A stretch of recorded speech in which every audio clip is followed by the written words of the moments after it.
Bonjour et bienvenue. Aujourd'hui, on va décortiquer ensemble une analyse vraiment fascinante sur un sujet qui nous concerne tous de près ou de loin, la formation professionnelle en France. On a entre les mains un travail remarquable mené par un groupe d'étudiants, Augustin Malisson, Marie-Gaëlle Quintence, Mohamed El Afrit et Xavier Mironneau, sous la direction de Béatrice Delay et Élodie Saline. Et leur point de départ, c'est un paradoxe qui interpelle. On a un système qui, sur le papier, est conçu pour donner une seconde chance à tout le monde, pour sécuriser les carrières, mais qui, dans la réalité, semble faire tout le contraire et creuser les inégalités. C'est exactement ça. La question qu'il pose est aussi simple que percutante.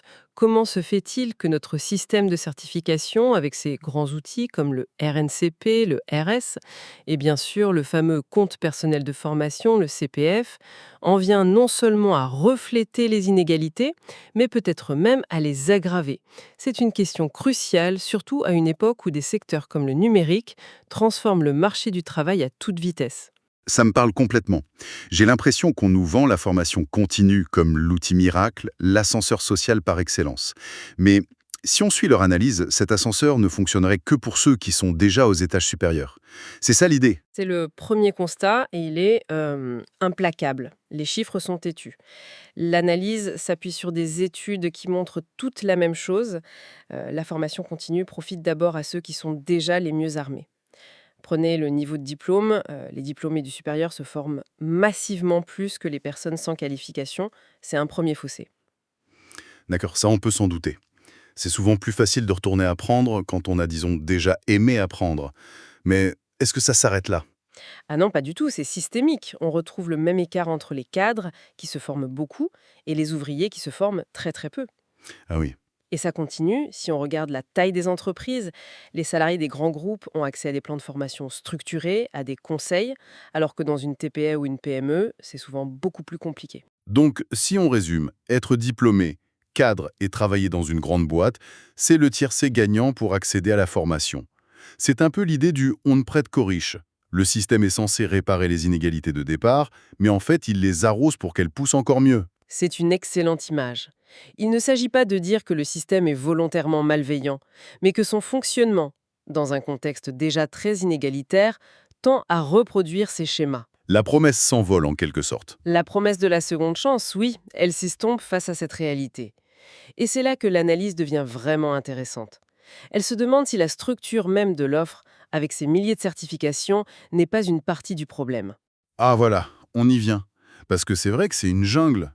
Entre le RNCP, le RS, les blocs de compétences, on a l'impression qu'il faut un diplôme juste pour comprendre comment choisir une formation. Vous mettez le doigt dessus. L'analyste parle d'une véritable inflation du nombre de certifications. On parle de dizaines de milliers de titres, de labels, de certificats actifs. C'est une offre absolument pléthorique. Pléthorique. Et surtout extrêmement hétérogène. On trouve de tout. Des formations de quelques jours, d'autres de plusieurs années, des niveaux qui vont du CAP au master, des finalités très différentes. C'est un labyrinthe, et j'imagine que dans un labyrinthe, il y a ceux qui ont le plan et les autres qui tournent en rond. C'est précisément ça. Cette complexité, elle n'est pas neutre, elle avantage mécaniquement les personnes qui possèdent déjà ce que l'on pourrait appeler un capital culturel et informationnel. Savoir où chercher la bonne information, comment la décrypter, qui appeler pour avoir un conseil fiable, ce sont des compétences qui ne sont pas distribuées équitablement. Bien sûr. L'étude cite une phrase très forte. Plus on est démuni, moins on est équipé pour circuler dans ce système pléthorique et illisible. C'est un effet pervers terrible. On crée un système pour aider les gens, mais on le rend si compliqué que seuls ceux qui n'en ont pas forcément le plus besoin savent s'en servir. L'opacité devient elle-même une barrière. Tout à fait. L'illisibilité n'est pas qu'un défaut d'interface, c'est un enjeu social. Elle crée une prime à l'initié. Et cette prime vient s'ajouter à toutes les autres inégalités qu'on a déjà décrites. Le système, sans le vouloir, surenchérit sur les inégalités de départ. Cette opacité, c'est déjà un problème en soi. Mais imagine que dans un secteur qui bouge aussi vite que le numérique, ça doit être un véritable cauchemar. Les compétences d'aujourd'hui sont déjà presque obsolètes demain. Et c'est le cas d'études que l'analyse développe, et il est extrêmement parlant. Dans des domaines de pointe comme le cloud, la data, la cybersécurité, les recruteurs ne jurent que par des certifications très spécifiques, souvent internationales. Ah oui, Ce sont des certifications délivrées par les géants de la tech, comme Amazon pour AWS, Microsoft pour Azure, ou des standards mondiaux comme le PMP en gestion de projet.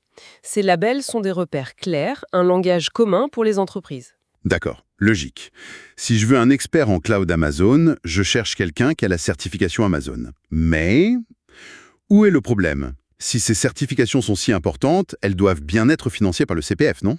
Eh bien non, c'est là que le bas blesse. Une grande partie de ces certifications, les plus valorisées et demandées par le marché, ne sont pas inscrites aux répertoires nationaux, le RNCP ou le RS. Quoi? Et la conséquence directe, c'est qu'elles ne sont pas directement éligibles au financement par le CPF. Attendez, je ne suis pas sûr de suivre. On a un système de financement public massif qui est censé aider les gens à trouver un emploi, mais dans un secteur d'avenir comme le numérique, il exclut les formations que les entreprises réclament le plus. Mais, mais ça n'a aucun sens. Comment on en est arrivé là? C'est tout le paradoxe, cela crée des situations assez incroyables. L'analyse décrit des stratégies de contournement. Par exemple, un organisme de formation va proposer un parcours officiellement certifié au RNCP, disons chef de projet numérique.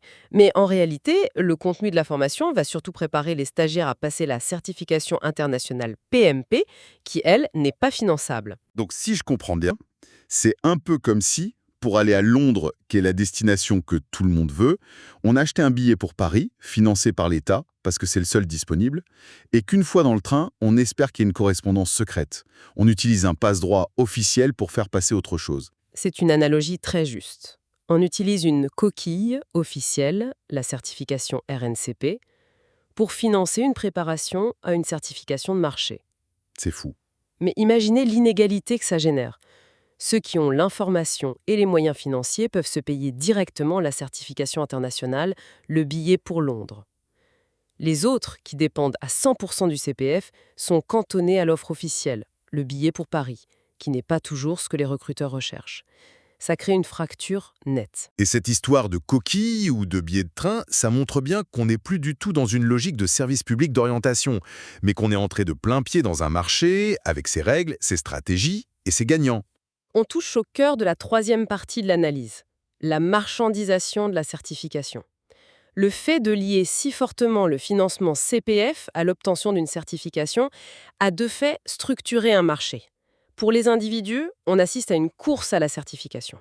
Il faut accumuler des titres, des badges pour prouver son employabilité, parfois au détriment d'un vrai parcours de développement de compétences. Et pour les organismes de formation, j'imagine que ça change tout. Leur but n'est plus seulement de former, mais de vendre un produit certifiant. Exactement. Le catalogue de formation se transforme en catalogue de produits. On package des offres pour qu'elles correspondent aux critères de financement, on met en avant le logo RNCP, la certification devient l'argument de vente principal. Et la pédagogie passe après. La question de la cohérence du parcours pour la personne, de la construction de compétences sur le long terme, oui, elle peut passer au second plan. Donc la question qui tue, c'est est-ce que la certification joue encore son rôle de garantie, de signal de confiance pour tout le monde, ou est-ce que c'est devenu un produit de consommation dans un marché où, encore une fois, les plus malins et les mieux informés tirent leur épingle du jeu? C'est la question fondamentale que pose l'analyse. Est-on passé d'une logique de valeur d'usage de la compétence à une logique de valeur d'échange du certificat? C'est une dérive qui fragilise encore plus ceux qui n'ont pas les codes de ce marché? Bon, le constat est assez dur, on ne va pas se mentir. C'est un tableau assez sombre du système. Est-ce que l'analyse se contente de ce diagnostic ou est-ce qu'elle ouvre des portes, propose des pistes pour améliorer les choses? On a besoin d'une lueur d'espoir. Oui, et c'est important. L'analyse se termine sur une note constructive, avec des pistes d'action très concrètes. Du côté des politiques publiques, la première urgence, c'est de simplifier. Il faut faire un grand ménage dans ces répertoires pour qu'ils redeviennent lisibles pour un non-spécialiste. Sortir du labyrinthe. Voilà, ce serait déjà une révolution. Et ensuite, Ensuite, renforcer la transparence. Il faut que la valeur d'une certification soit plus claire. Par exemple, en communiquant systématiquement sur les taux d'insertion réels dans l'emploi visé après la formation. L'idée, c'est de permettre à chacun de savoir s'il achète une formation qui mène à un job ou juste à un joli diplôme sur le papier. et pour notre histoire de certification internationale dans le numérique, on continue de les ignorer? Non, la proposition est de créer des passerelles, une articulation plus intelligente. Il ne s'agit pas d'enregistrer n'importe quoi, mais de reconnaître que certaines certifications internationales sont devenues des standards de fait. Il faut trouver un moyen de les intégrer au système pour éviter cette exclusion et ces zones grises dont on a parlé. En somme, il faut s'adapter au monde réel. Bref, reconnaître que le monde du travail ne s'arrête pas à nos frontières. D'accord pour l'action de l'État. Mais les acteurs de terrain, les conseillers et les organismes eux-mêmes, ils ont un rôle à jouer, hein? Un rôle absolument crucial. L'analyse insiste énormément sur l'importance de l'accompagnement humain. Un algorithme ou un site web, aussi bien fait soit-il, ne remplacera jamais un conseiller pour aider les personnes les plus fragiles à s'orienter dans cette jungle. Le contact humain? Oui, le rôle du conseil en évolution professionnelle, de France Travail, des conseillers en général, est fondamental.